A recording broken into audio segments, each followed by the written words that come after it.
नमस्कार, मैं हूं आपके साथ अनुष्का राय। आइए अब बढ़ते हैं आज की खास खबर की ओर। आदाब।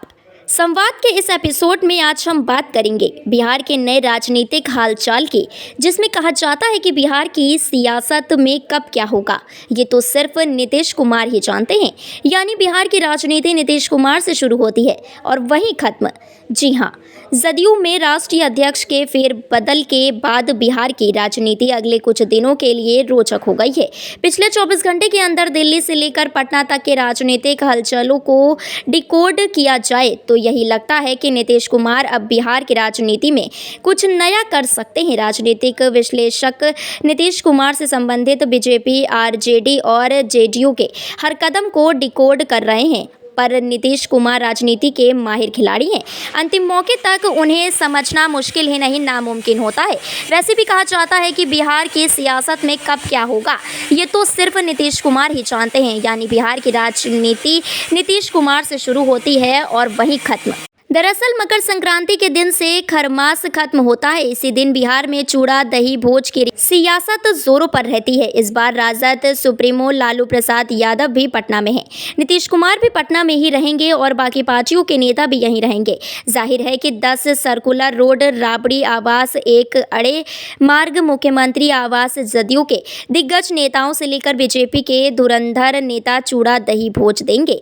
लालू के यहाँ तो इस बार शानदार चूड़ा दही भोज के संकेत मिल रहे हैं।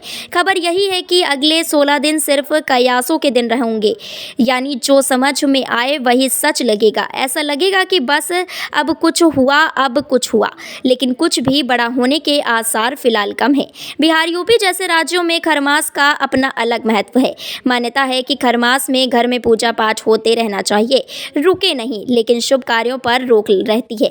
कहा जाता है कि इन दिनों में शुभ कार्य करने से देवी देवता और पितर नाराज हो जाते हैं। हालांकि ये एक मान्यता है, लेकिन इस मान्यता को बिहार के ज्यादातर राजनीतिक दल मानते हैं। ये अलग बात है कि वो इसे खुलकर जाहिर नहीं करते। लिहाजा खरमास तक घर यानी पार्टी में पूजा पाठ फेरबदल भी कह सकते हैं होती रहेगी, लेकिन शुभ कार्य बड़ा बदलाव होने की गुंजाइश शून्य है। इस चूड़ा दही भोज में बिहार की अलग अलग पार्टियों के नेता आमंत्रण तो देते ही हैं, साथ ही विरोधियों को चौंकाने का भी इंतजाम रखते हैं। कुछ मिलाकर अगर सियासत में धुंध छाई हो तो इस दिन से वो छटने लगती है और खेला शुरू हो जाता है। ऐसे में 15 जनवरी का इंतजार कीजिए और इसी दिन आपको पता चल जाएगा कि किसकी दही कौन खाने पहुंचता है और उस दही चूड़ा भोज का क्या राजनीतिक दृश्य सामने आता है। फिलहाल खरमास का इंतजार कीजिए। ऐसे और भी विश्लेषण देखने के लिए जुड़े रहिए अपने इसी चैनल लोक पंचायत पर। अच्छा लगे तो अपने दोस्तों परिचितों में शेयर करें, कमेंट करके अपनी राय दें और हाँ, चैनल को सब्सक्राइब नहीं किया है तो अभी सब्सक्राइब करके बेल आइकन ज़रूर दबा दें ताकि आपको हमारे नए वीडियो का नोटिफिकेशन मिलता रहे। धन्यवाद।